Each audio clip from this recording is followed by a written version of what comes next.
नमस्कार दोस्तों, आपका स्वागत करता हूं इस YouTube channel SK coaching centre पर।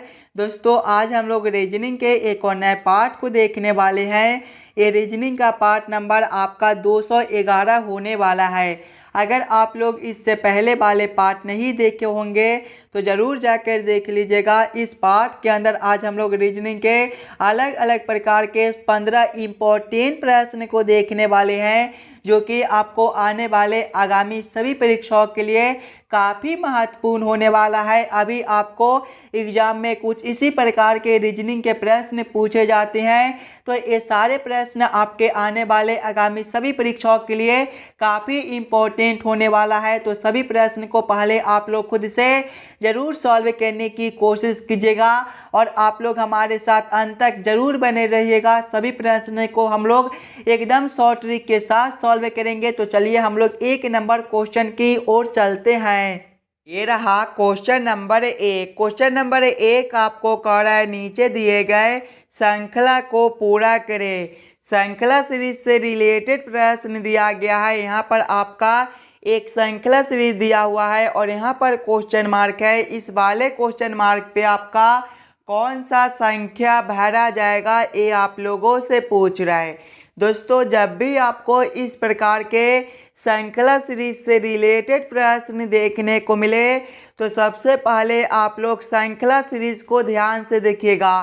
ध्यान से देखिएगा श्रृंखला को। तो पहले आपका 2 लिखा हुआ है, 2 के आगे आपका 3 दिया गया है, 3 के आगे आपका 10 दिया हुआ है, 10 के आगे आपका 15 है और 15 के आगे आपका क्वेश्चन मार्क है। अगर आप लोग ध्यान से देखिएगा इस वाले श्रृंखला सीरीज को तो सभी संख्या को देखिए।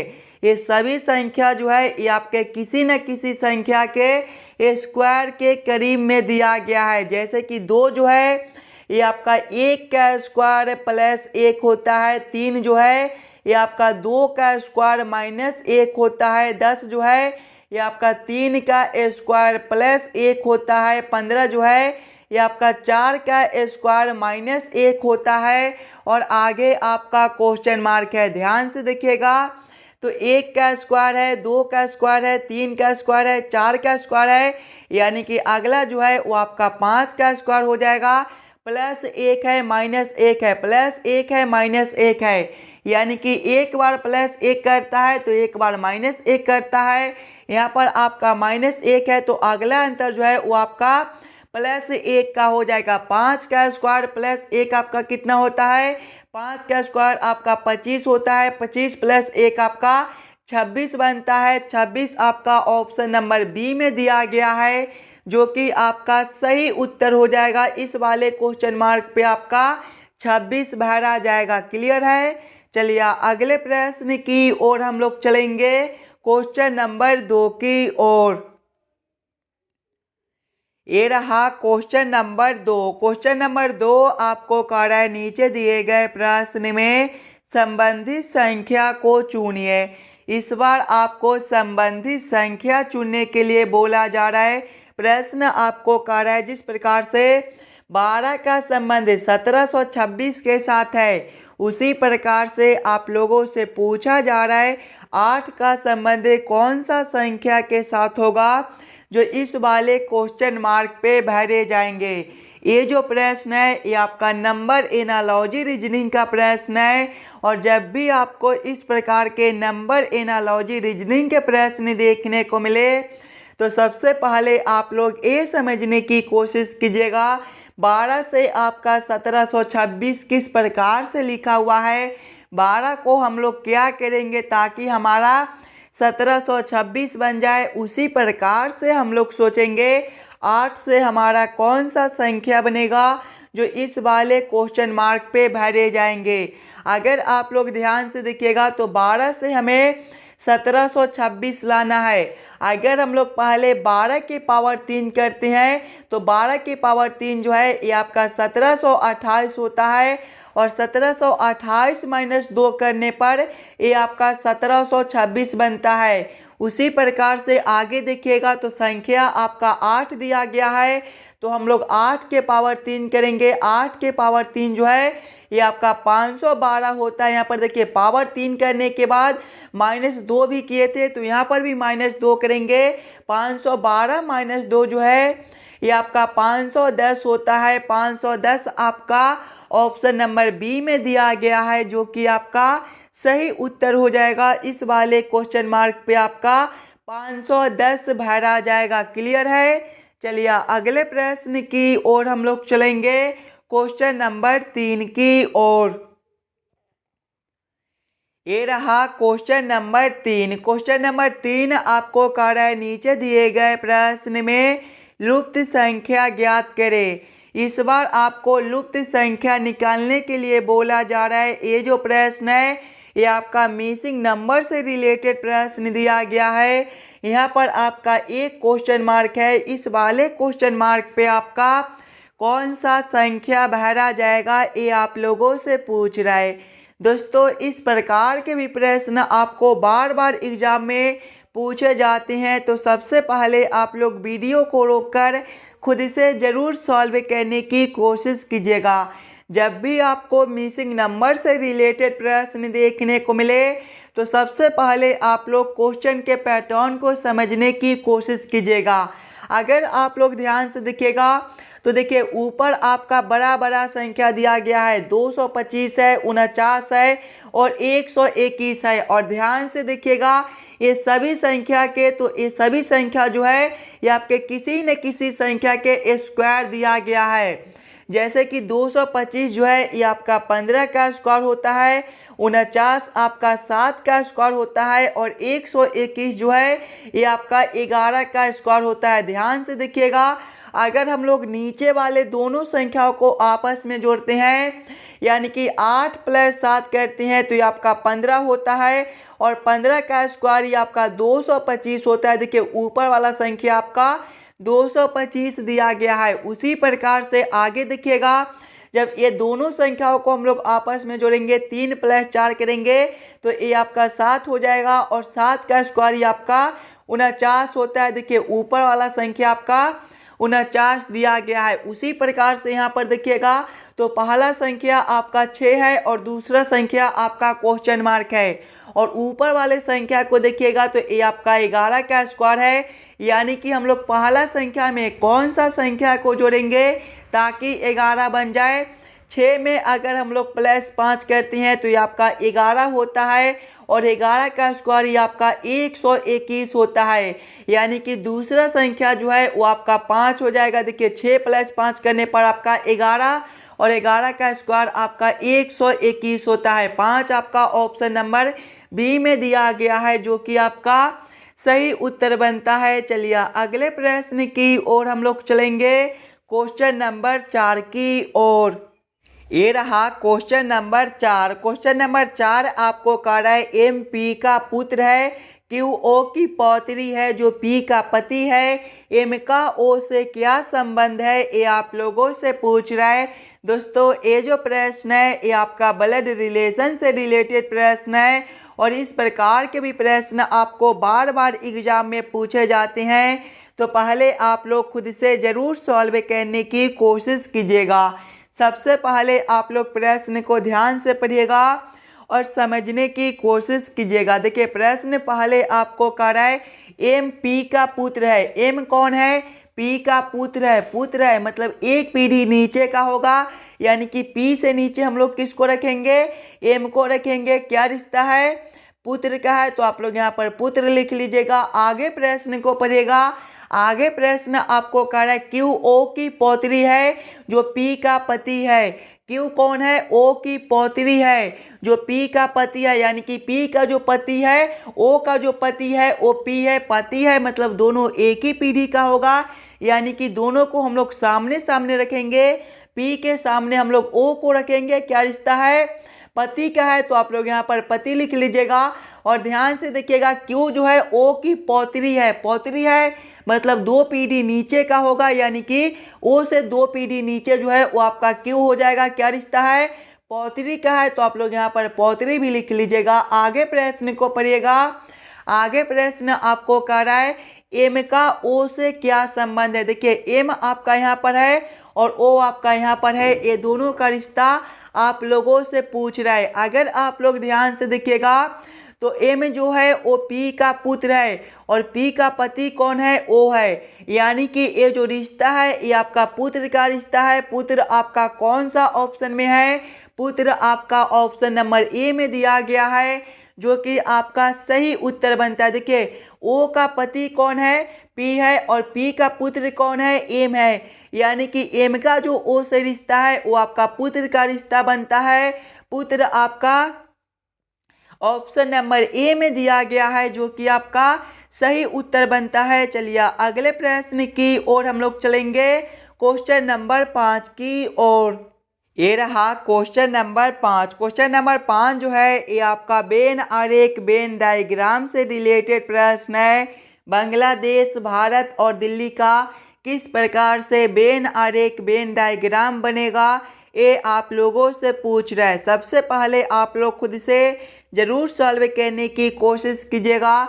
बांग्लादेश, भारत और दिल्ली का आपका किस प्रकार से वेन आरेख वेन डायग्राम बनेगा। जब भी आपको वेन आरेख वेन डायग्राम से रिलेटेड प्रश्न देखने को मिले तो सबसे पहले आप लोग ये समझने की कोशिश कीजिएगा कौन शब्द किसके साथ संबंधित है, किसके अंदर हम लोग किसको रख सकते हैं।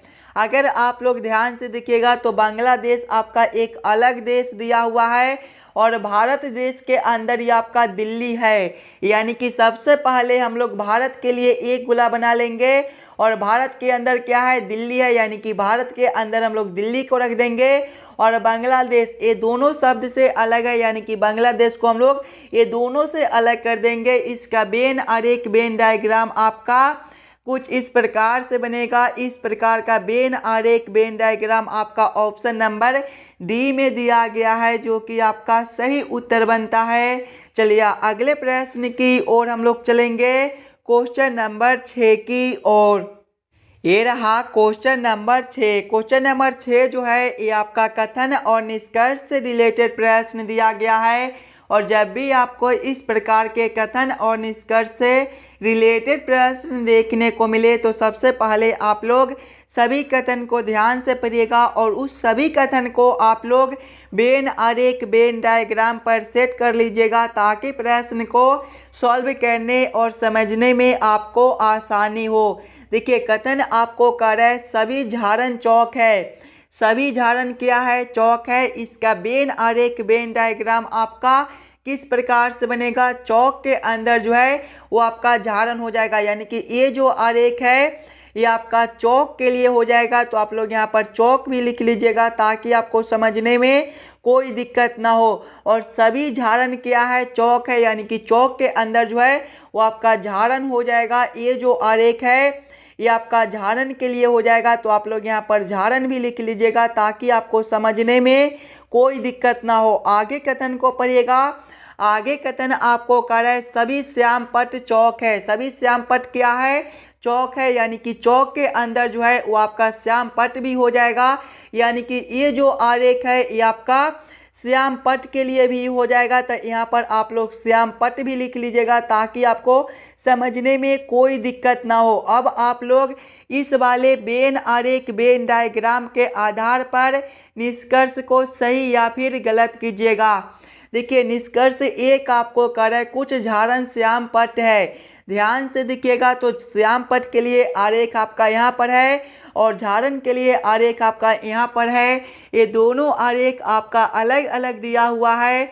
यानी कि कुछ झाड़न आपका श्याम पट नहीं हो सकता है। ये जो निष्कर्ष है ये आपका गलत बनता है। निष्कर्ष 2 को देखिएगा तो निष्कर्ष 2 आपको कह रहा है कुछ चौक झाड़न है। ध्यान से देखिएगा तो चौक के लिए आरेख आपका यहाँ पर है और झाड़न के लिए आरेख आपका यहाँ पर है। चौक के अंदर ही आपका झाड़न दिया हुआ है। यानी कि कुछ चौक आपका झाड़न हो सकता है। निष्कर्ष 2 जो है ये आपका सही बनता है। कौन सा ऑप्शन में, केवल निष्कर्ष 2 को सही किया गया है। ऑप्शन नंबर बी में देखिएगा तो केवल निष्कर्ष 2 निकलता है। यानी कि क्वेश्चन नंबर 6 का आपका ऑप्शन नंबर बी जो है सही उत्तर हो जाएगा।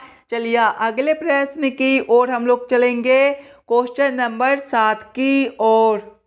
ये रहा क्वेश्चन नंबर 7। क्वेश्चन नंबर 7 आपको कह रहा है उन सभी लोगों की संख्या ज्ञात कीजिए जो तमिल और तेलुगु बोल सकते हैं।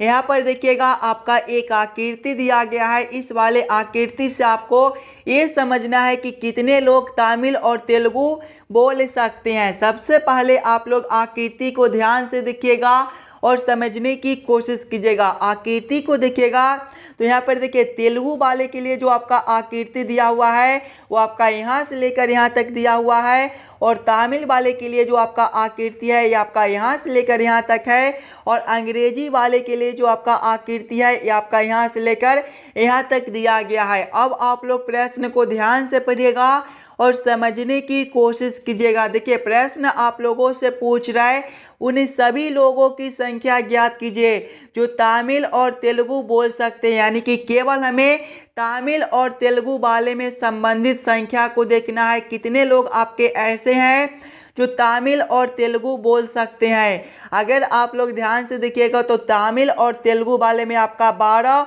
और 9 दोनों दिया गया है, यानी कि जब हम लोग 12 + 9 करेंगे तो ये आपका 21 हो जाएगा। 21 लोग आपके ऐसे हैं जो तमिल और तेलुगु दोनों बोल सकते हैं। 21 आपका ऑप्शन नंबर सी में दिया गया है, जो कि आपका सही उत्तर बनता है। चलिए अगले प्रश्न की ओर हम लोग चलेंगे, क्वेश्चन नंबर 8 की ओर। ये रहा क्वेश्चन नंबर 8। क्वेश्चन नंबर 8 आपको कह रहा है नीचे दिए गए प्रश्न में संबंधित शब्द को चुनिए। संबंधित शब्द चुनने के लिए बोला जा रहा है। प्रश्न आपको कह रहा है जिस प्रकार से आहार का संबंध आदमी के साथ है उसी प्रकार से आप लोगों से पूछा जा रहा है ईंधन का संबंध कौन सा शब्द के साथ होगा जो इस वाले क्वेश्चन मार्क पे भरे जाएंगे। एकदम आसान सा प्रश्न है, ध्यान से देखिएगा। तो देखिए आहार जो है वो आदमी के लिए आवश्यक होता है, उसी प्रकार से ईंधन जो है वो आग के लिए आवश्यक होता है। आग आपका कौन सा ऑप्शन में है? आग आपका ऑप्शन नंबर बी में दिया गया है, जो कि आपका सही उत्तर बनता है। चलिए अगले प्रश्न की ओर हम लोग चलेंगे, क्वेश्चन नंबर 9 की ओर। ये रहा क्वेश्चन नंबर 9। क्वेश्चन नंबर 9 आपको कह रहा है नीचे दिए गए प्रश्न आकृति का दर्पण छवि चुनिए। यहाँ पर आपका एक प्रश्न आकृति दिया हुआ है, कुछ इस प्रकार का आपका प्रश्न आकृति है, और प्रश्न आप लोगों से पूछ रहा है इस वाले प्रश्न आकृति का किस प्रकार से दर्पण छवि बनेगा।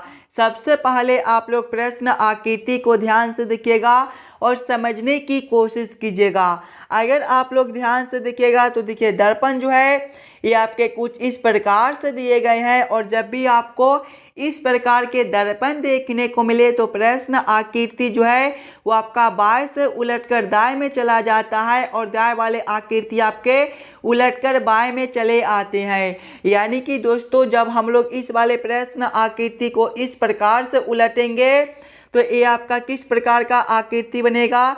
सबसे पहला जो आपका ये वाला आकृति यहाँ पर कुछ इस प्रकार से दिया गया है, ये आपके उलटने के बाद भी कुछ इसी प्रकार से रहेगा, और ये जो आपका इस प्रकार से दिया गया है ये आपका उलटकर अब इस प्रकार से आपको दिखाई देगा, और ये जो आपके कुछ इस प्रकार से दिए गए हैं इसको देखिएगा तो ये जो है ये आपके अब कुछ इस प्रकार से आपको दिखाई देंगे। देखिएगा ये आपके अब कुछ इस प्रकार से आपको दिखाई देंगे। इस प्रकार का उत्तर आकृति आपका कौन सा ऑप्शन में दिया गया है?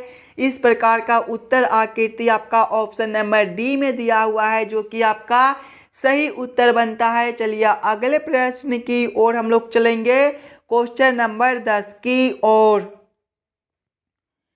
ये रहा क्वेश्चन नंबर 10। क्वेश्चन नंबर 10 आपको कह रहा है नीचे दिए गए अक्षर श्रृंखला को पूरा करें।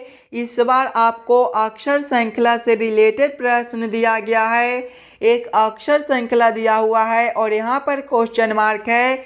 इस वाले क्वेश्चन मार्क पे आपका कौन सा अक्षर भरा जाएगा ये आप लोगों से पूछ रहा है। दोस्तों कुछ इस प्रकार के भी रीजनिंग के प्रश्न आपको एग्जाम में पूछे जाते हैं, तो पहले आप लोग खुद से ज़रूर सॉल्व करने की कोशिश कीजिएगा। सबसे पहले आप लोग अक्षर श्रृंखला को ध्यान से देखिएगा।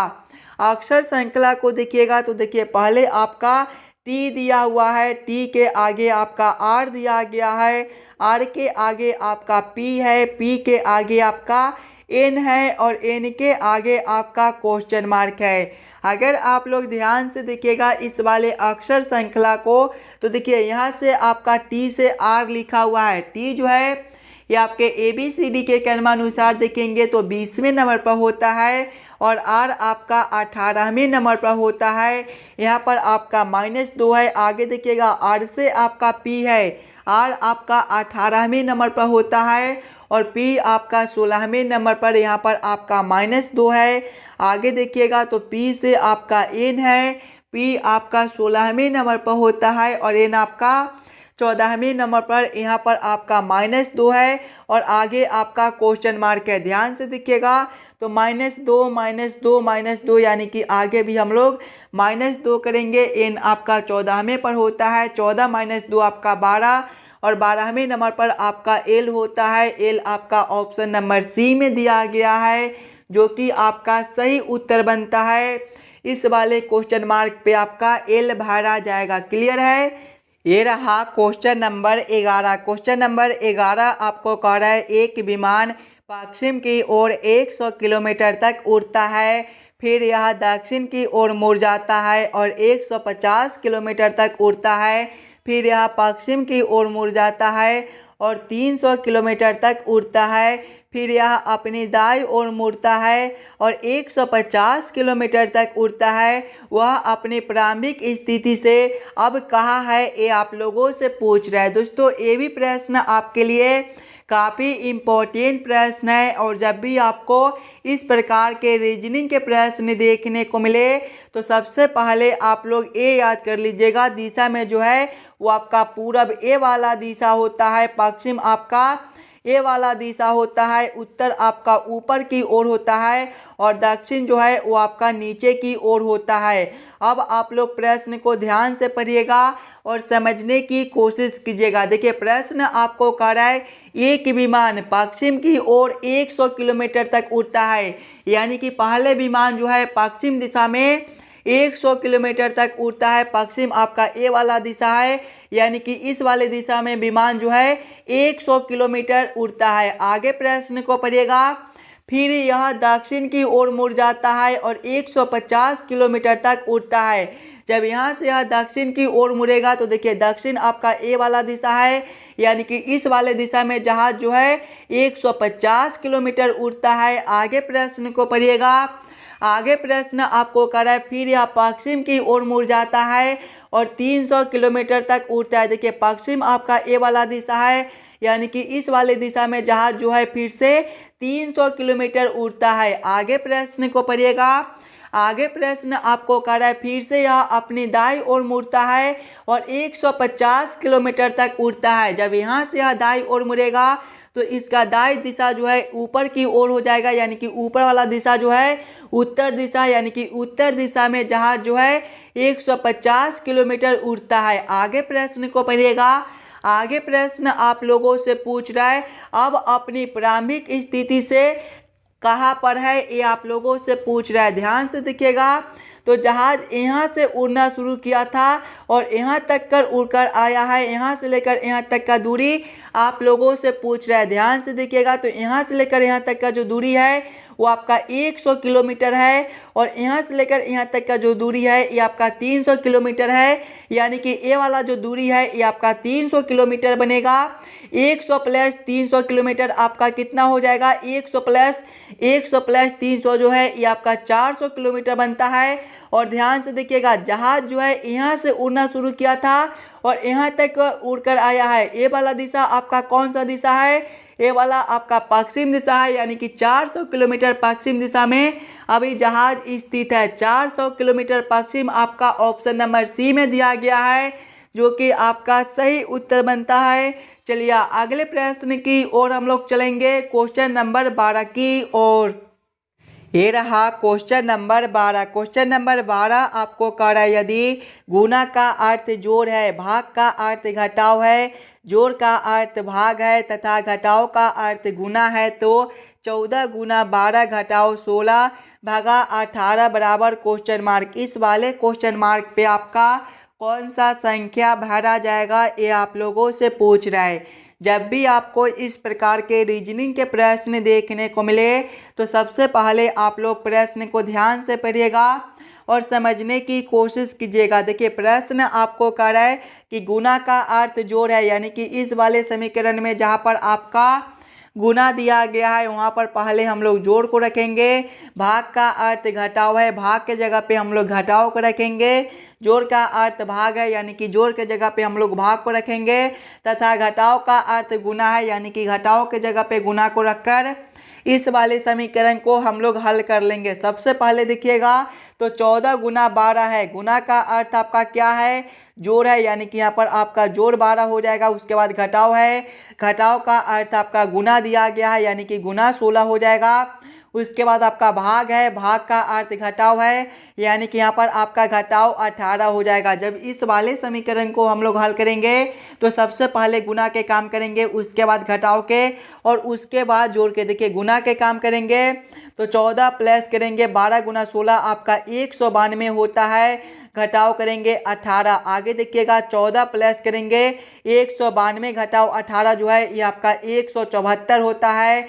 14 प्लस 174 आपका 188 होता है। 188 आपका ऑप्शन नंबर डी में दिया गया है, जो कि आपका सही उत्तर बनता है। इस वाले क्वेश्चन मार्क पे आपका 188 भरा जाएगा। देखिए 14 प्लस 174 जो है ये आपका 188 होता है। 188 आपका ऑप्शन नंबर डी में दिया गया है, जो कि आपका सही उत्तर बनता है। इस वाले क्वेश्चन मार्क पे आपका 188 भरा जाएगा। क्लियर है। चलिए अगले प्रश्न की ओर हम लोग चलेंगे, क्वेश्चन नंबर 13 की ओर।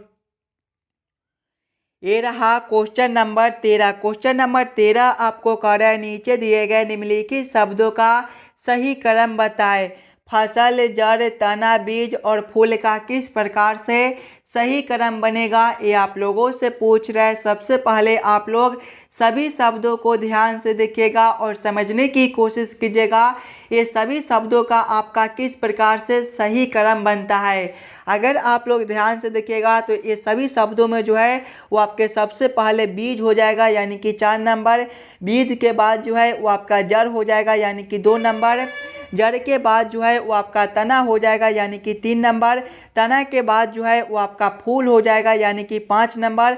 और फूल के बाद जो है वो आपका फसल हो जाएगा, यानी कि 1 नंबर। कौन सा ऑप्शन में आपका 4 2 3 5 1 दिया गया है। 4 2 3 5 1 आपका ऑप्शन नंबर बी में दिया गया है, जो कि आपका सही उत्तर बनता है।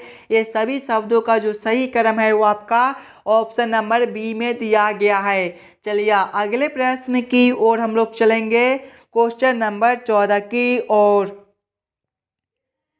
ये रहा क्वेश्चन नंबर 14। क्वेश्चन नंबर 14 आपको कह रहा है नीचे दिए गए प्रश्न आकृति कौन सा उत्तर आकृति में निर्मित है। यहाँ पर आपका एक प्रश्न आकृति दिया हुआ है।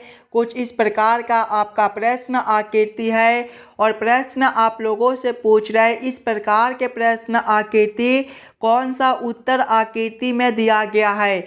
एकदम आसान सा प्रश्न है, ध्यान से देखिएगा। तो ये जो प्रश्न आकृति है ये आपका ऑप्शन नंबर डी में दिया गया है। देखिए सबसे पहले जो है ये आपके कुछ इस प्रकार का आकृति बनता है।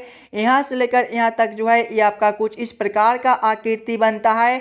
उसके बाद देखिएगा आपका एक लाइन यहाँ पर है तो यहाँ पर भी आपका एक लाइन दिया गया है। उसके बाद आपका एक खंड कुछ इस प्रकार से बनता है, यानी कि ये जो प्रश्न आकृति है ये आपका ऑप्शन नंबर डी में दिया गया है, यानी कि क्वेश्चन नंबर 14 का आपका ऑप्शन नंबर डी जो है सही उत्तर बनता है। चलिए अगले प्रश्न की ओर हम लोग चलेंगे, क्वेश्चन नंबर 15 की ओर। ये रहा क्वेश्चन नंबर 15। और दोस्तों ये जो प्रश्न है ये आपके होमवर्क के तौर पे छोड़े जाते हैं। एकदम आसान सा प्रश्न है, थोड़ा सा दिमाग लगाइएगा तो इस वाले प्रश्न को आप लोग ज़रूर खुद से सॉल्व कर पाइएगा। अगर आपको किसी भी प्रश्न में कहीं पर भी कोई दिक्कत हो तो हमें ज़रूर कमेंट करके बतला दीजिएगा और जितने बच्चे इस वाले यूट्यूब चैनल पर नए हो चैनल को सब्सक्राइब और वीडियो को लाइक जरूर करके जाइएगा। चलिए हम लोग मिलते हैं आपसे अगले वीडियो में। धन्यवाद।